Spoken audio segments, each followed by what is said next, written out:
All right, good morning. In this lesson, we are looking at skills that involve functions, particularly when written as,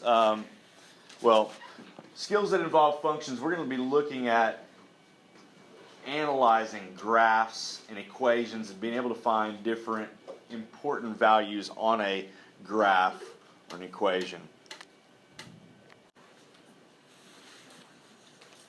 So, in particular, we're going to be finding the x and y intercepts on a graph.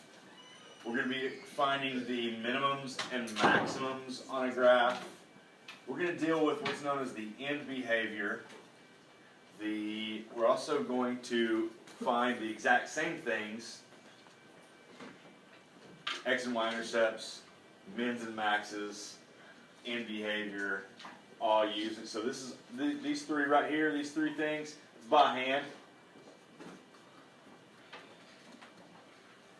These next three, it's the exact same thing by calculator. And I think what we'll do in this particular lesson is we will just cover the by hand portion, and in the next lesson we will take care of the calculator portion. Lastly, we've got this cool skill down here. That's about finding the average rate of change over an interval. Okay, and so we'll deal with that probably in a third video. So let's begin.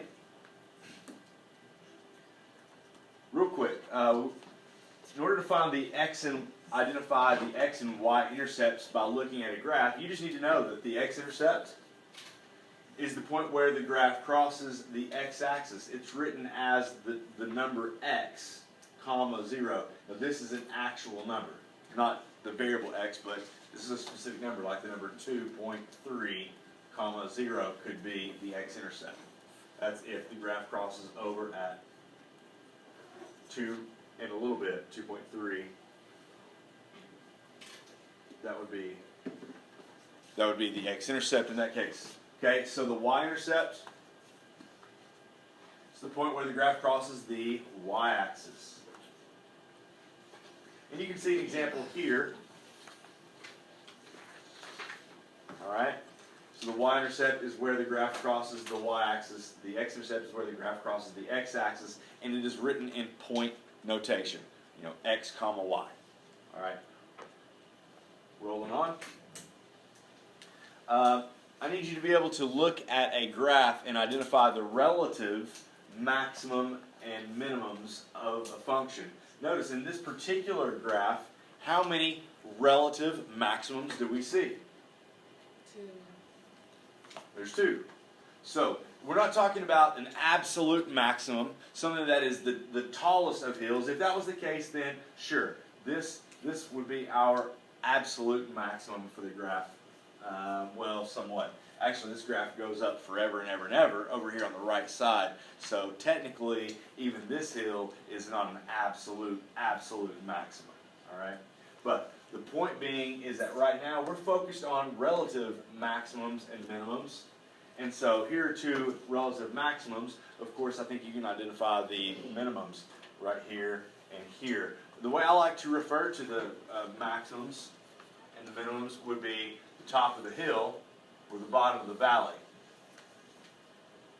Okay?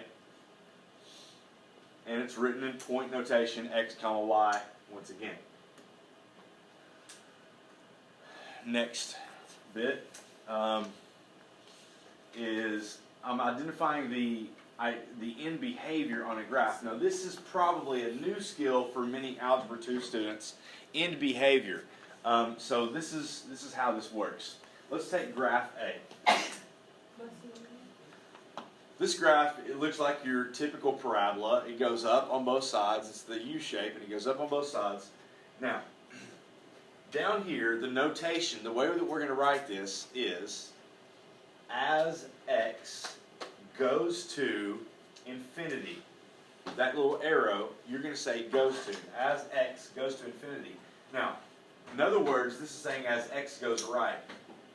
I want you to jot the word right there. The function, the graph goes, where does it go? Does it go up or down if you look to the right of this graph?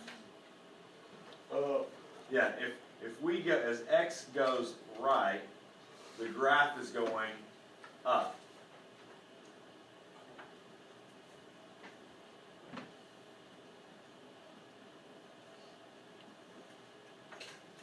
Now, the f of x, the way we mathematically write this is that the f of x goes to infinity. That's the graph.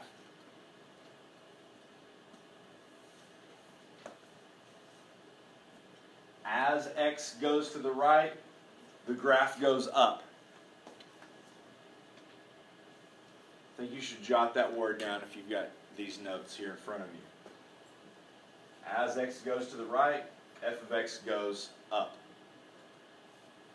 Now, let's look on the left side. As x goes to the left,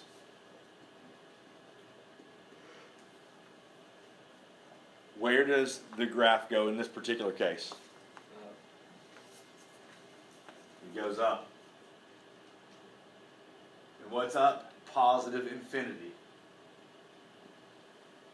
Notice how I differentiate over here about x. X going right is x going to positive infinity. X going left will be x going to negative infinity.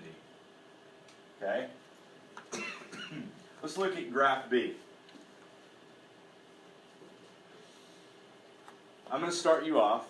This first one, as x goes to infinity, that means as x goes right. The next one would be as x goes which way? Left. Okay? Now, the way you're going to answer this question is in words, you can write up or down, but with the mathematical symbol, that's what I really want. I want you to tell me positive infinity or negative infinity.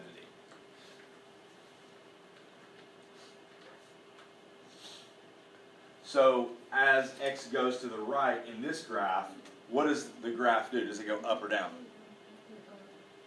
The graph goes up. Okay? So how do we write that mathematically? Positive infinity. All right? What about as x goes left? In this particular graph, the graph goes down to negative infinity. Everybody clear on that? Okay, so example C, it's a little bit more tricky. See if you can complete this example. I'm going to give you a moment to think through it. Go ahead and respond. If you're watching the video, you probably want to pause at this point and go ahead and give a response. Jot it down, write it down, commit to something, and then let's see if you got it right. Pause it, and then we will restart when we're ready.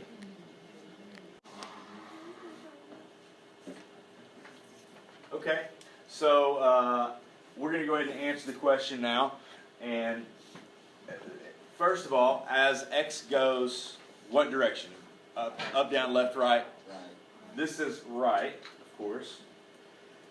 And this one right here, as x goes negative infinity, goes to negative infinity, that's left. Okay? So now, as x goes to the right, where does the graph go? Up, down, left, right? What does it do? It goes down. Okay. Absolutely.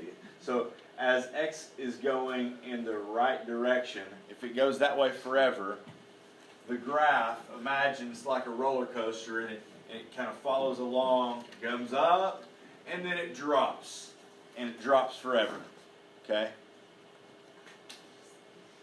So f of x goes down, and how do we write that? Negative infinity.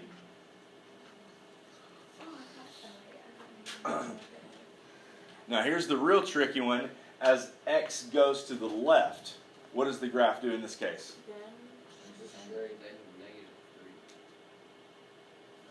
It doesn't go down forever. But don't go up. But it doesn't go up forever. So it's neither positive nor negative infinity. I don't know. Right? It levels out right here, right? So would you put It does. It's constant, so it's not going to go 3 down. infinity? It's going to what? 3 infinity. Not 3 infinity, 3. but -3. it's going to go to -3. Oh. Oh, I say 3. Well, we knew what you meant. Gotcha. 3, -3. So as we walk to the left, this graph does not go down forever, doesn't go up forever. It levels out at a specific value, and that value is -3. Does that make sense? So the x part is concerned with going left to right. The f of x part is concerned with the height of the graph. Does it go up forever? Does it go down forever? Does it level off somewhere? And where does it level to? Okay? So we can practice that a little bit more in the future. Let's move on to this. Now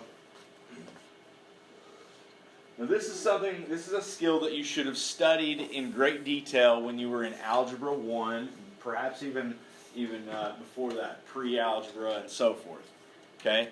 So, what is a solution to a system? Anybody got a response for that?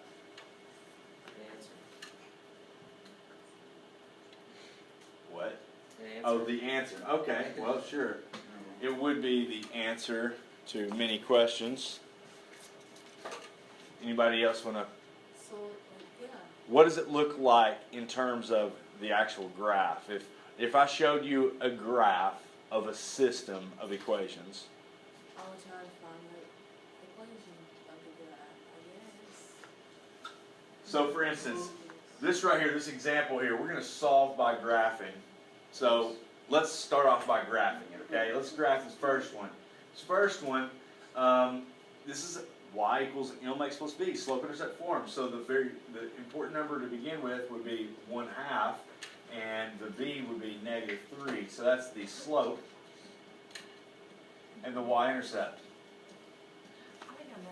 So I'm going to come down here to -3 and put a point.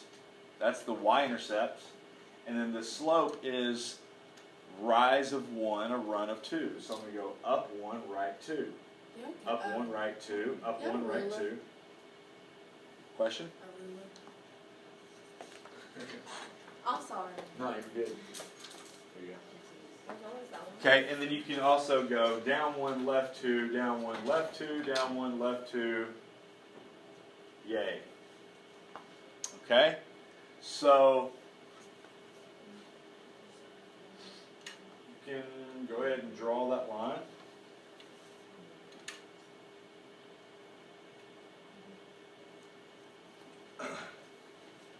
Now, second equation has a slope of -2 and a y-intercept of +2. The slope is -2. How do you turn that into a slope, a fraction? What do you do? Put it over 1, of course. -2 over 1. So that's the rise over the run. So if I go to b equals 2, that's the y-intercept of 2. And I'm going to go down 2, 1, 2, right 1, down 2, right 1, down 2, right 1, down 2, right 1. I could also go up 2, left 1, up 2, left 1 to get more points. Now draw my curve. Boom. Okay, so I've graphed it, yes, but I need to find the solution. What does that mean? Where they cross. The point where they cross. Ah, so now I get the answer. It's the point where they cross. So this right here, this point, which is what point? -2, -4. Wait. -2 to, no, 2, -2. +2 -2. Oh. Right? This is the intersection, which is also known as the solution. Okay?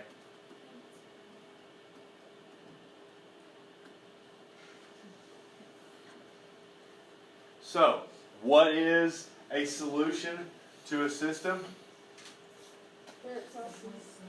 It's where the graph, where the two graphs cross one another. It is the intersection of those 2 points. Okay? Or those 2 equations, those 2 lines, those 2 curves. Okay, it's the intersection. Okay, very good. And we good for the next question? Okay, so just real quick, how many solutions could you possibly have? You could have one solution. So like this.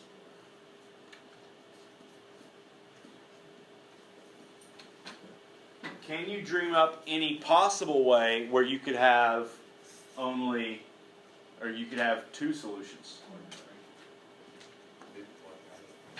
So let's draw this out. Let me erase this.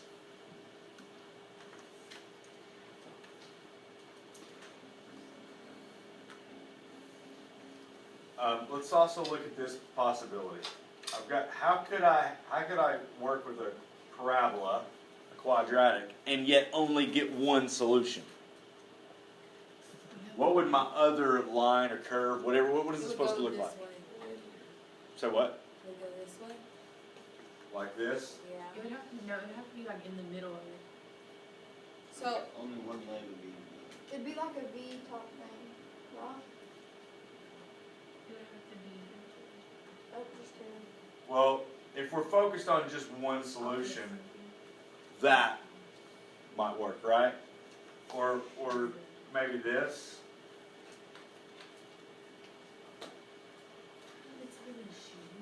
If you had a curve like this, this is x cubed. Could you have a curve like this? So x cubed and x squared. Here you have x squared and x. Here you have an x and an x. You with me? Okay. So what are some ways of getting 2 solutions?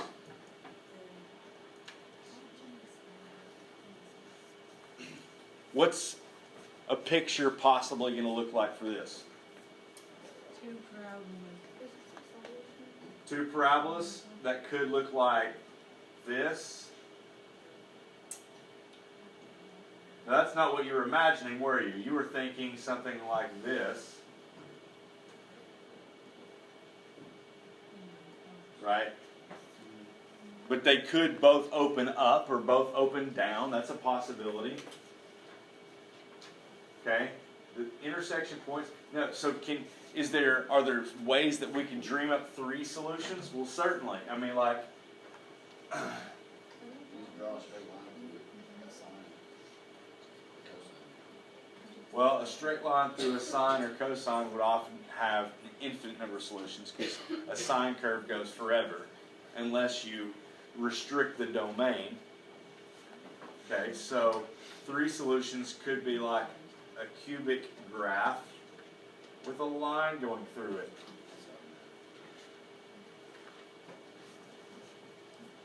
Okay, so there's x squared and x squared on this one. This is also x squared and x squared. This would be x cubed and an x. Okay, so now here's what I'd like for you to do for homework. I'd like for you to answer these questions, wait, on this problem and this problem. Examples 1 and 2.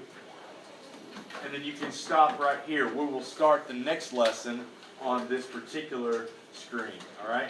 So, once again, our focus here was to be able to find the x-intercept, y-intercept, maximums, minimums in behavior of a graph that's already given to you, basically. Okay? Do that by hand. All right, thank you for watching, and we'll see you in the next video.